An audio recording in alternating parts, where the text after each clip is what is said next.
국제뉴스 바로 알아보겠습니다. 워싱턴이 손재규 선임기자와 함께합니다. 안녕하십니까? 안녕하세요. 네, 영국 스타머 총리와 그리고 백악관에서의 그러니까 미국과 영국의 만남 지금 진행 중인 건가요?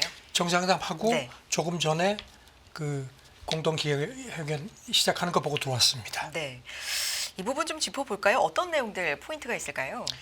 뭐 예상했던 대로 스타머 영국 총리는 우크라이나 안전보장 문제에 대해서 그거 어떻게 할 거냐고 집중적으로 이렇게 좀 물었고요.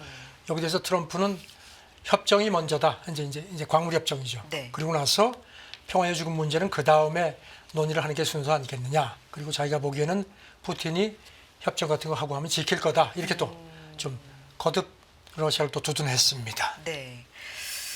지금 뭐 정상회담 뒤에 어떤 또 발표되는 공동 성명이라든지 이런 것들은 추후 전해질 예정이겠네요. 네. 네. 근데 지금 뭐 이제 회견 공동회견 하면서 네. 서로 그런 입장이 다른다는 게 확연히 드러납니다. 어떤 부분이 스타머 그런가요? 총리가 네. 이렇게 얘기를 했습니다. 침략자를 보상하는 평화는 안 된다.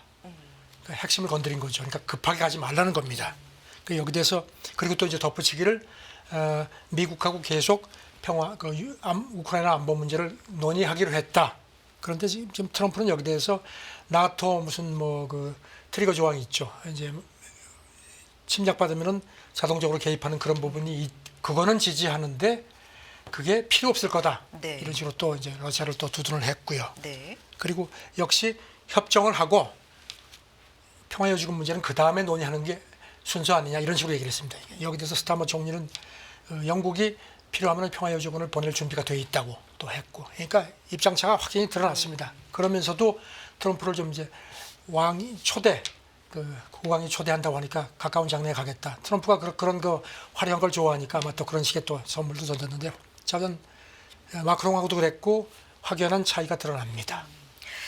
지금 종전 분위기가 좀 무르익어 가고는 있는데요. 네. 이 막판 뭐 협상이라든지 이런저런 이야기 주되게 좀 많이 다뤄졌을 거고 경제적인 이야기도 좀 짚어볼 게 있을까요?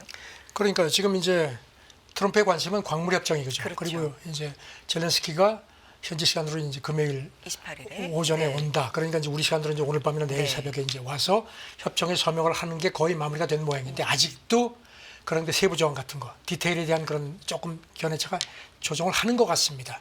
이런 가운데 미국 MBC 방송이 네. 여러 명의 그 트럼프 관계자를 이용해서 전했는데 지난 18일에 그 사우디 리야드에서 그 미국하고 러시아가 장관급 접촉을 했을 때 그때 러시아가 우리 점령지 안에 있는 그 히토리오에 네. 대해서 개발권을 주겠다고 제의를 한 모양입니다. 그러니까 여기 이제 이게 이제 트럼프가 워낙 여기 관심이 많으니까 푸틴이 먼저 치고 들어온 거 아니냐. 네. 뭐 그런 관측이 나오네요. 지금 보면은 그 러시아가 지금 점령하고 있는 우크라이나 동쪽의 그 도네스크하고 자포리자 같은 데는 광물 그 히토리 매장이 굉장히 많은 모양입니다. 그래서 이제 그 지분을 주겠다는 식으로 이제 트럼프를 더 좀 이렇게 좀 끌어들이는 것 같습니다. 돈바스 지역이라고 이제 알려져 있죠. 네. 석탄 산업의 중심지고 뭐 히토류도 그렇고 광물이 굉장히 풍부하다. 그리고 네. 푸틴도 지난 24일 자국 TV하고 인터뷰하면서 네. 러시아가 되찾은 이런 표현을 썼습니다. 새 영토에 자원이 있다. 그래서 그곳에서 미국을 포함한 파트너들하고 협력할 준비가 돼 있다. 이렇게 또 슬그머니 또 던졌습니다. 네. 그리고 또 트럼프도 그날 기자들한테 그 히토리가 많기 때문에 그러니까 러시아죠. 경제 개발을 거래하려고 한다 하면서 그걸 개발할 수 있다면 세계 평화에도 좋은 일 아니냐. 또 이런 식으로 또 거들었습니다. 지금 어떻게 보면 광물 협정 거의 뭐 임박했다. 뭐 이런 상황에서 젤렌스키 대통령과 트럼프 대통령이 좀 기싸움을 하고 있는 사이 러시아가 그 틈을 좀 파고든다. 이런 분석도 일각에 네, 나와요. 그런 거죠. 네. 그 여기 대해서 이제 그 전문가들 얘기는 이런 식으로 이제 파고 들어오고 하는데 트럼프가 이제 그 광물 협정에 너무 이제 관심을 가지니까 그런데 문제는 애매모호하다는 겁니다. 여러 가지로 뭐 트럼프는 이제 미국이 들어가서 우크라이나 광물을 개발하는 자체가 안전 보장 아니냐 네. 이런 얘기를 하는데 이제 젤렌스키는 그거 가지고는 안 된다. 확실하게 그 보장을 해달라는 거거든요. 이제 그런 기싸움인데 여기 대해서 미국 전직 외교관이 이런 얘기를 했습니다. 이런 틈새에 푸틴이 치고 들어온 것 같다. 그러면서 트럼프가 거래에 관심이 많다는 걸 푸틴이 알고 우리가 점령하고 있는 우크라이나에 있는 히토리오 지분을 주겠다는 식으로 치고 들어왔다는 겁니다. 그런 거고 지금 아시다시피 지금까지 알려진 거는 광물협정이 양쪽 간에 서로 개발을 해서 수익을 공동 기금화한다는까지는 이제 대충 합의가 됐는데 이제 안전보장하고 연계되는 문제는 아직도 줄다리가 이어지고 있다는 관측입니다. 네, 알겠습니다. 그, 이제 네. 예. 그리고 이거 디테일 얘기. 디테일. 예, 여기 대해서 이제 그 미국 싱크탱크 외교협회 선임 연구원이 악마는 항상 디테일에 숨어 있는 거 아니냐. 그래서 지금 영토가 안전하지 않은데 광물협정이 무슨 소용이 있겠느냐. 그러면서 이제 백악관이 지금도 계속 우크라이나 안전 보장을 유럽 쪽에 떠넘기면서 모호한 입장을 취하고 있는데 그래서 이 다음 뭔가 이번에 협정이 체결돼도 그 다음 단계로 더 기싸움이 이어질 수밖에 없다는 식으로 지적을 했습니다. 악마는 디테일에 숨어 있다. 그래서 이제 이걸 보면서 그 이솝 우화 네. 양측의 소년 생각이 났습니다. 그 계속 늑대가 나타났다 해가지고 가보니까 또 거짓말이고 해서 나중에 진짜 늑대한테 물려 죽었는데 결국은 그런 건데 이제 그 진실을 얘기를 해도 나중에 믿지 않는다는 거죠. 물론 조금 뭐 비유가 그럴 수 있지만 저는 지금 그런 또 지적들도 나오네요. 네. 양치기 소년 말씀해 주셨는데 이제 관세 얘기 좀 해볼 텐데 어제하고 또 얘기가 다른 게 전해져서요. 시장에 네. 또 큰 영향을 미쳤습니다. 이거 좀 정리가 필요할 것 같은데 일단 캐나다와 멕시코에 사실 2월 초에 부과를 하기로 했던 게 한 달 미뤄졌기 때문에 네. 3월 초라고 시장은 알고 있었는데요. 어제만 해도 이게 4월 초부터 부과가 될 것이다라고 얘기했기 때문에 시장은 한 달 더 유예가 되나 보다까지가 이제 어제 버전이었고 그렇죠. 오늘 보면 아니다. 캐나다, 멕시코 3월 초에 그대로 부과하고 중국의 10% 추가도 그대로 부과한다잖아요.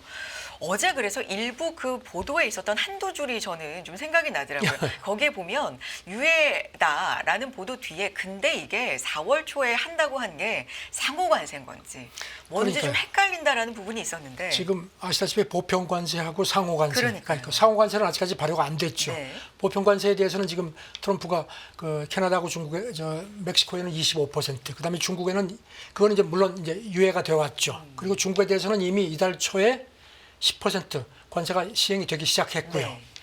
그런데 이제 어제 가기에서 트럼프가 캐나다하고 그 멕시코에 대한 관세를 4월 2일 뭐로 더 연장할 것처럼 얘기를 했죠. 네네. 그래서 이제 그게 이제 헷갈리고, 그러니까 거기에 대해서 이제 헤셋 국가경제위원장이 그 4월 1일까지 모든 관세에 대해서 다 검토를 하고 그 이후에 시행한다. 이렇게 되니까 이제 더 헷갈린 겁니다. 네. 그래서 이제 이게 뭐야? 그러면 또 유예가 되는 거야? 그래서 시장이 막 헷갈렸는데 트럼프가 이제 이후에 분명하게. SNS에 이제 해가지고 이거는 예정대로 3월 4일부터 캐나다하고 멕시코에 25% 부과하고 중국에는 느닷없이 10%를 추가해서 하겠다. 그러니까 이미 10%인데 거기 또 10%를 또 붙이겠다는 겁니다. 네.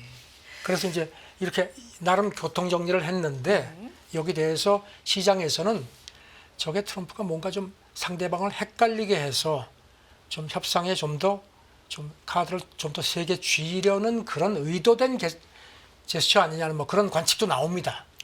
그러니까 트럼프의 말과 행동을 두고는 그 의도가 뭘까에 대한 분석도 항상 뒤따라 좀 나오는 것 같은데요. 왜냐하면 네. 그 스타마하고 회견하면서 그때 이제 그 모두 발언하면서 이제 기자가 그 젤렌스키를 독재자라고 얘기를 했는데 그랬더니 내가 그런 얘기를 했어요?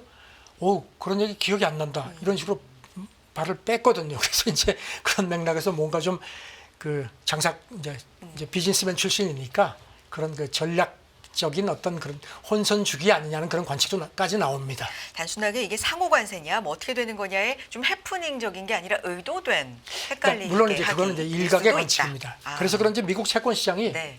뭐 별로 그렇게 크게 움직이지 않습니다. 이미 뭐 시장이 많이 반영됐지만 그렇게 이제 투자자들도 이제 좀 트럼프 발언을 좀 이렇게 가려서 듣는 거 아니냐는 그런 지적도 나오고요. 그럼 일단 다시 한번 정리해 드리면 3월 4일부로 캐나다, 멕시코 25% 관세 그대로 하고. 예정대로 하는 거고 중국에 이미 10%에다가 10% 추가 추가. 관세 하는 거고 상호 4월 관세. 2일부터는 상호 관세 그렇게 네. 이제 정리가 된 겁니다. 알겠습니다. 이렇게 정리가 됐다 말씀드릴 거고요. 사실 우리가 이제 주말 3.1절 대체 휴일 또 이렇게 들어가잖아요. 그 사이에 어떤 뉴스들이 또 쏟아질지 이런 것도 좀 잘 정리해 주실 계속 필요가 지켜보겠습니다. 네, 있을 것 같습니다. 다음 내용 좀 넘어가 보겠습니다. 유럽연합도 계속해서 지금 트럼프 대통령의 관세 압박 있는 상황이잖아요.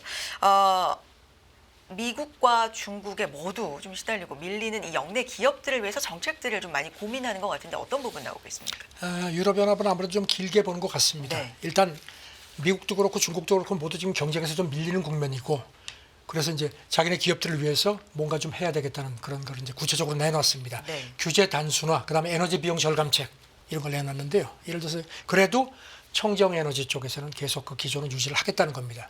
지금 그 제조업이 청정 에너지로 이렇게 전환하는 과정에서 뭐 지원을 받아야 되는데 그 관련 패키지 이른바 청정 산업 딜이라는 것을 발표를 했고요. 네. 그 관련해서 산업 탈탄소 은행 이것도 설치한다. 이게 한 1,000억 유로 정도, 우리 돈으로 한 151조 원 정도 규모로 한다는 것도 발표를 했습니다. 그러니까 조금은 뭐 규제를 완화하고 풀어주고 좀 이런 내용인 것 같은데 전반적으로 규정을 좀 간소화하는 내용이 담긴 그렇죠. 거죠. 그래서 네. 이제 그 좀 구체적으로 보면요. 네. 지금 미국은 이제 이걸 다 지금 트럼프 때문에 던지고 있는데 유럽 기업은 아직도 환경 사회적 책무 기업 지배 그렇죠. EGS 네. 그 책임에 대한 그런 기조가 강합니다. 그래서 ESG, 네. 이게 기업에 부담이 되니까 네. 그거를 좀 이렇게 완화하는 쪽에 네. 규정들을 좀 발표를 했습니다. 네. 현재는 한 5만 개 기업 정도 이제 영내 기업이 여기 적용 대상인데 이거를 한 80% 제외하기로 했습니다. 네. 그리고 이제 대기업에 집중시키되 보고 기한도 2028년까지 좀 낮추기로 늦췄습니다. 그 다음에 이제 이렇게 친환경 경제활동 분류 체계가 있는데 그것도 일정 규모 이상의 대기업에만 하는 걸로 하고요. 나머지는 자율적으로 했고 대기업 점검도 매년 하려고 했던 것을 5년 단위로 늦췄습니다. 그렇군요. 조금은 풀어주겠다, 완화해주겠다, 간소화하겠다라는 게 골자인 것 같은데 기업의 에너지 부담도 좀 줄여주겠다는 정책도 있어요. 지금 이게 뭐 굉장히 크죠. 그렇죠. 러시아 그 제재 때문에 그렇고 해서 그래서 이제 그 전기료 줄이는 네. 구체적인 제안을 내놨습니다. 에너지 요금이 이제 3대 요소로 네트워크하고 시스템 비용, 세금인데 이거를 모두 낮춰서 전기료를 이제 좀 줄여주기로 해서 이렇게.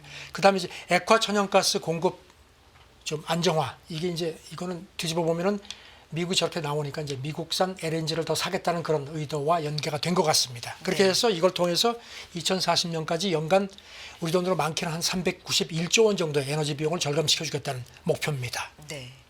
산업 탈탄소 가속화 입법 추진하면서 뭐 철강을 시작으로 해서 시멘트 영향이 좀 있는 것 같은 이 부분. 그러니까 그래도 이 기조는 네. 계속 유지를 합니다. 아. 그래서 이제 이거 관련해서 이른바 자발적 탄소 집약도 라벨이라는 걸 도입을 하는데 네. 그래서 이걸 위해서 이제 한 우리 돈으로 한 150조 원 정도 이상의 기금을 설치를 하겠다고 합니다. 네. 그다음에 이제 또 하나는 원자재 공동 구매 적극화하고 그 순환 경제 전환을 위한 어떤 희소자재 효율적으로 재사용하는 문제 이런 것도 이제 촉진을 하기로 했습니다. 일단 그리고 이제 그런 거 해서 공급망 다각화를 위해서 조만간 세계에서 사실상 처음인데 청정무역 투자 파트너십을 출범시켜서 우리하고 같이 가는 사람들은 와라. 그러니까 미국을 좀 왕따시키려는 것 같습니다. EU가 그동안에 좀 신경을 써온 환경이라든지 친환경 뭐 이런 쪽의 정책들과 또 기업들도 지금 살려야 되는 상황이니까요. 그러니까 기존은 네. 유지를 하되 네. 그 규정은 대폭 완화해서 이렇게 하는 쪽으로 가는 식으로 해서 좀 길게 보는 대책을 이번에 내놨습니다. 길게 보는 건 좋고 지속 가능성도 굉장히 중요한데 이게 두 마리 토끼가 가능할까에 대해서는 좀 지켜볼 필요가 있을 것 트럼프가 같아요. 과연 그걸 네. 놔두겠느냐 이런 관측들도 나오고요. 알겠습니다. 다음 내용 넘어가 보겠습니다. 미국 농가 얘긴데요. 트럼프 관세를 염두에 두고 콩보다는 옥수수 재배를 더 늘릴 계획이다. 이게 어떤 의도가 좀 포함이 되어 있는 건가요? 지금 미국 농가가 한 3년째 수입이 그렇게 좋지가 않은 걸로 그렇게 분석이 됩니다. 중국이 좀 이렇게 많이 좀 견제를 하는 것도 있고요. 예전에 그 많이 사기로 했다가 아직까지 실행을 안 했죠. 네. 이런 건데 로이터 보도인데 미국 농가가 좀 자구책으로 트럼프 관세까지 염두에 두고 올 경작 시즌부터 작년에 비해서 콩은 좀 재배를 줄이고 옥수수는 더 늘린다고 합니다. 지금 보면은 미국의 옥수수 재고가 상당히 좀 많이 줄었습니다. 콩도 그렇고. 근데 이제 콩값은 지금 선물 가격이 많이 이제 4년째 바닥인데 옥수수는 그래도 조금 팔면 남는다고 합니다. 네. 거기다가 이제 이런 그 옥수수 수요 같은 것도 겨냥을 해서 트럼프 이제 관세. 그래서 미국의 재고가 많기 때문에 트럼프가 관세를 부과를 해도 그 영향이 콩에 비해서는 훨씬 덜하다는 겁니다. 그래서 이걸 미국 농가가 염두에 두고 올 경작 시즌에 옥수수는 재배를 좀 더 늘리려고 한다는 겁니다. 여러 가지 고려해서. 수요 공급 측면에서도 보면 옥수수 재고는 좀 최저고 수요는 좀 늘 것이다 이런 분석도 있는 그렇죠. 겁니다. 그러니까 이제 네. 그런 것도 겨냥을 한다는 겁니다. 알겠습니다. 다음 내용 넘어가 볼까요? 이것도 상당히 좀 우리가 앞으로 주목해봐야 될 아주 민감한 이슈인데 이 대만에 대한 네. 이야기입니다. 트럼프 대통령이 대만에 대해서 지금 언급을 하고 있는데 언급을 오히려 코멘트를 절대 하지 않겠다 이렇게 말하고 있는 부분이 좀 신경이 쓰이는 부분이잖아요. 어제도 말씀드렸죠. 네. 각기에서 그 기자들이 그 중국이 대만을 점령하지 못하게 할 거냐 이렇게 물어보니까 절대로 그런 코멘트 안 하겠다. 거기 엮이고 싶지 않다. 아주 솔직하게 속내를 드러냈습니다. 이게 바이든 행정부들은 안 그랬거든요. 중국이 침공하면은 방어하겠다고 여러 차례 얘기를 했는데 그러면서 이제 트럼프가 어제도 시진핑하고 내가 좋은 관계였다. 그러면서 그들도 미국이 투자를 원하고 우리도 중국에 투자하겠다. 다만 중국이 더는 우리를 이용하지 못하게 할 거다. 이 얘기는 이제 계속 합니다. 이런 가운데 중국의 서열 4위인 왕후닝이라는 이제 정협 주석인데 대만 통일 의지를 좀 더 강조하고 나섰다고 하는데 어떤 얘기를 한 겁니까? 그저께 베이징에서 이제 대만 공작 회의가 끝났는데요. 네. 거기서도 같은 얘기를 했습니다. 필연코 통일하겠다 이런 얘기를 하고요. 외부 세력 간섭하면은 뭐 절대로 안 된다는 얘기하면서도 야간 융합 발전을 심화시키기 위해서 대만 청년들이 중국 본토에서 꿈을 이룰 수 있도록 더 나은 조건을 마련해야 한다. 그러니까 대만에 대해서는 계속 이제 강원 양령책을 이제 좀 이렇게 제시를 하는 겁니다. 전반적으로는 같은 얘기를 하고 있는 것 같지만 미묘하게 톤이 변했다는 분석도 있나 봐요. 그렇죠. 미국 싱크탱크 애틀랜스 카운슬 중국 전문가 얘기가 네. 확실히 중국의 그 대만 관련 레토릭이 좀 변한 것 같다는 겁니다. 전에 비해서 자신감, 인내심이 더 묻어 나온다. 그러면서 트럼프 2기 출범하고 나서 전략적으로 자기네가 유리해졌다고 판단하는 것 같다고 분석을 했습니다. 네. 블룸버그도 중국이 뭐 당장 대만을 침공할 징후는 없지만 이런 외교 압박, 그러니까 트럼프가 조금 이제 관심이 덜한 걸 틈타서 외교 압박도 그렇고 군사 활동도 좀 강화하지 않겠느냐 이렇게 내다봤습니다.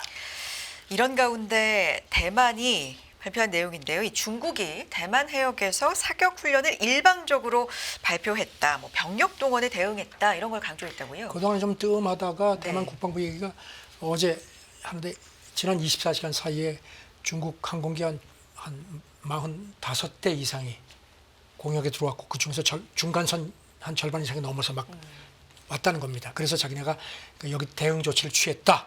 그렇게 얘기를 했고 또 이제 국방부 얘기가 중국이 최근에 베트남하고 호주 외해에서도 사격 훈련을 했고 필리핀에서는 군사 위협을 또 가했다는 겁니다. 그래서 이게 인도太平양 안정에 가장 큰 위협임이 드러났다고 해서 이제 자꾸 이제 뭔가 관심을 갖도록 이렇게 유도를 했습니다. 여기에 대해서 중국 외교부 대변인은 브리핑하면서 왈가왈부하지 마라. 이거는 중국 내정 문제다. 뭐 이런 식의 또 거듭 경고를 했습니다. 대만 같은 경우도 다국적 연합훈련에 참가했다는 소식 들리는데요. 이게 미군이 그저께인가 이제 다국적 연합훈련 코브라 골드라는 게 있는데 이제 이게 우리도 참가를 해서 이제 시작이 됐는데 미군 계정에 페이스북 계정에 대만이 공개적으로 참가했다는 그런 게 올라왔습니다. 그러니까 이제 이게 이렇게 공식화된 건 처음이거든요. 그래서 이게 막 보도가 되고 하니까 이제 조금 미군이 좀 여기 좀 부담스러웠던지 대만이라는 표기를 슬그머니 뺐습니다. 네. 이 훈련은 미국하고 태국이 1982년에 처음 시작을 했고 이제 뭐 일본, 우리나라, 뭐 싱가포르, 인도네시아, 말레이시아 등도 이제 동참을 하는데요. 세계에서 가장 오래된 다국적 훈련 중에 하나고 동남아에서는 최대 연합 훈련입니다. 대만은 그동안에 공개적으로 참가한 적은 없습니다. 알겠습니다. 다음 얘기로 넘어가 보겠습니다. 캐나다 정치권에 뭔가 변화가 좀 있는 것 같다. 이 얘기 해볼 텐데요. 캐나다 집권당이 사실 뭐 10년 만에 정권을 내줄 위기에 있었는데 좀 최근에 좀 달라졌다. 지지율이 올라간다. 이런 얘기 있어요? 그러니까요. 네. 오는 10월에 총선을 하거든요. 근데 지금 그동안의 추세를 보면요. 야당 보수당이 2배 이상 지지율이 나왔습니다. 그러니까 뭐 선거 하나마나 집권 자유당이 넘어간다. 질 거라는 네. 관측이 많았는데 이게 상황이 급변했습니다. 가장 최근 여론조사를 보면 오히려 그러니까 집권 자유당이 지지율이 더 올라가거나 비슷비슷합니다. 그렇게 나왔습니다. 왜 그런 거죠? 그래서 지금 뭐 지난 한 6주 사이에 지지율이 무려 많게는 26%포인트 급등한 걸로 그렇게 조사가 됐거든요.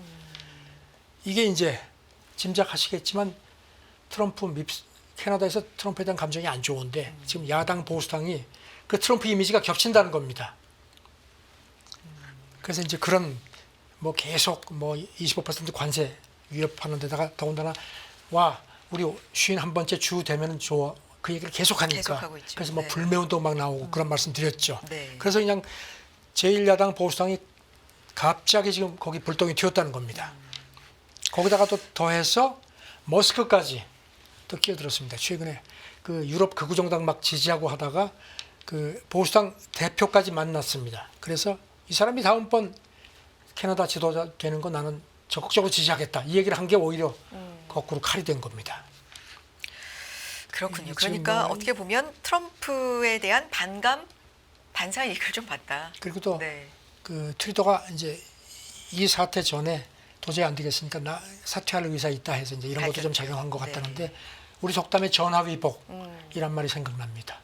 사임을 밝히고 나서 계속 유지를 하고 있는 상황인가요? 그렇죠. 지금 뭐 네. 총리 그러니까 사임 의사 자기가 이제 자유당 재집권을 위해서 사임할 용의가 있다고 했죠. 알겠습니다. 다음 내용 넘어가 보겠습니다. 어제 저도 이 영상을 보고 상당히 좀 네. 충격이라고 표현할까요? 좀 그런 걸 느꼈었는데 AI로 만든 가짜 홍보 영상이 공개가 됐습니다. 이거 일단 설명 좀 해주세요. 이게 뭐 네. 많은 분이 보셨겠지만 네. 막 그렇게 가자 해변에 막 황금 배경하고 자기가 이제 그 수영복 차림에 네타냐후고 탁 선베드에 누워가지고 뭐 칵테일 마시고 또 머스크는 옆에서 막 달러 풀이고 막 이런 게 나왔거든요. 그리고 음악도 막 그냥 뭐 봐라 이렇게 근사하게 만들 거다 이렇게 이제 했는데 이게 지금 뭐 얘기가 많습니다 지금. 그러니까 뭐 보면 막 돈을 뿌리고 있고요. 네. 뭐 선베드에 누워가지고 아니, 그러니까 뭐 영상을 만드는 건 자유인데 여기 대해서 뭐 당장 뭐 하마스 쪽에서도 네. 이 막 유치하다 막 나오고 심지어는 트럼프 지지층도 너무 치졸하다. 이거 당장 내려라. 그런데 지금 또 더 타임스 영국 더 타임스는요. 이게 트럼프가 또 어떤 의미에서 의도했는지도 모른다는 겁니다. 지금 뭐가 있냐면 이제 의회가 녹록치가 않아요. 미국 의회가. 그래서 이제 특히 감세 연구와 문제를 놓고 의회하고 지금 기싸움을 이제 시작을 했는데 그래서 그런 정치적인 관심을 좀 분산시키려고 의도적으로 이런 걸 올린 거 아니냐 뭐 이런 관측도 나옵니다. 네. 그렇군요. 여기 이제 랩이 배경음악으로 깔리는데 사실 뭐라고 했는지 간단하게만 보면 도널드가 당신을 자유롭게 하려고 여기 왔다. 터널도 없고 공포도 없는 트럼프 가자지구가 바로 이거 정말 이제 홍보를 네. 하는 뭐 그런 겁니다.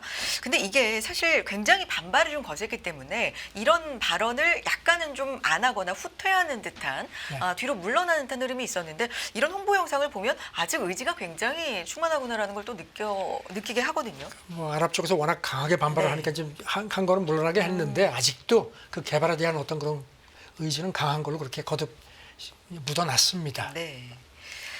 그렇군요. 다음 얘기 넘어가 보겠습니다. 또 이제 트럼프 대통령 얘기인데 골프 통합 얘기 해주셨었잖아요. 네. 근데 이게 우크라이나 협상보다 더 어렵다라는 얘기를 했습니다. 어떤 스토리로 좀 전개되는 겁니까? 그 미국 골프 전문 매체 골프 위크하고 인터뷰를 했는데요. 네. 거기서 그 PJ 투어하고 이제 사우디 그 국부 펀드가 이제 돈을 대는 그 리브 골프하고 이제 통합하려는 협상이 2023년부터 돼 왔거든요. 이게 뭐 워낙 이권도 있고 뭐 그러니까 이제 잘 안 됐는데 트럼프가 끼어들었다는 얘기 제가 말씀드렸고요. 네. 그랬는데 그래도 그러니까 이제 트럼프가 관여하니까 쉽게 되겠다 했는데 그게 아니거든요. 그러니까 이제 본인이 야 이게 우크라이나 협상보다 더 골치 아프다 실토를 했습니다. 근데 기억하시겠지만 대선 때 내가 대통령 되면은 15분 만에 이거 해결할 수 있다고 했거든요. 근데 슬그머니 좀 뒤로 빠졌습니다.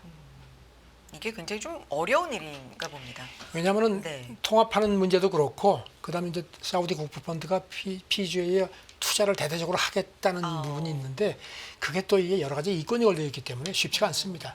트럼프는 더군다나 골프장도 많이 갖고 있고 네. 리브 골프도 여러 번 유치를 했죠. 네. 굉장히 복잡한 사안인데 본인이 그거를 실토를 했습니다. 그러니까 두 개죠 사안이. 골프계가 좀 쪼개져 있는데 이걸 통합하는 문제 그리고 사우디 국부 펀드가 좀 PGA에 거액을 투자하는 문제. 뭐 이런 네. 양쪽의 그렇습니다. 문제가 해결이 그렇게 쉽진 않다라는 얘기고요. 다음 얘기 넘어가 봅니다. 미국 아이비리그 전문가가 입학 꿀팁을 공개했는데 뭐 부모들은 이러면 자녀 입학 못 시킨다. 뭐 어떤 얘기예요? 뉴욕 포스트가 네. 그 미국의 그 이런 그 부티 칼리지 컨설팅사 임원 전직 임원을 통해서 이제 이게 보도를 했는데요. 이른바 부모가 이렇게 하면은 절대로 아이비리그에 자녀를 입학시키지 못합니다 하는 꿀팁을 이른바 꿀팁을 소개했습니다. 네. 그러니까 입학을 시킬 수 있는 방법이 아니라 이렇게 하면 안 된다라는 건가요? 부모들이 잘못하고 있다는 겁니다. 한 세 가지를 네. 지적을 했는데 네. 첫째는 4.0 그 학점이면 될 거라고 생각하지만 오산이다. 왜냐하면 아이비리그에 오는 애들은 웬만하면 다 그렇다. 그런 거 하고요. 그래서 그거보다는 학문적으로 엄격한 그 학습 뭐 프로그램이라든가 이런 거 경력을 갖게 하는 게 더 유리하다 하면서 어떤 그 유명 여름 프로그램이 하버드 입시 보다 경쟁이 더 치열하다는 점을 지적을 했습니다. 네. 알겠습니다. 그리고 이제 인턴십 같은 것도 부모가 압력을 넣어서 이렇게 이제 아이들이 가는 것도 다 안다는 겁니다. 네. 그리고 이제 이른바 그 열정 프로젝트 같은 경우도 이제 사설 컨설팅사들이 자꾸 추천을 하는데 이것도 그 아이비리그 입학 사정관들이 저것도 부모들이 다 한 걸 안다는 겁니다. 그래서 그렇게 하면 오히려 독이 된다. 그러면서 아이비리그 입학 담당자들이 그 워낙 많은 그 개별 지원서를 평가하기 때문에 한 사람당 고작 10분도 채 안 된다는 그렇죠. 겁니다. 그래서 네. 초반에 인상을 주지 못하면 안 된다. 이렇게 충고를 했습니다. 네, 교육에 관심이 많은 또 우리나라 학부모님들도 많으시니까 네, 이런 부분도 뭐 이미 다 아실 수도 있겠지만 네. 참고해 보시면 좋을 것 같습니다. 굿모닝 인포맥스 워싱턴이 국제뉴스 함께 알아봤습니다. 선재기 선임 기자였습니다. 고맙습니다. 네, 감사합니다.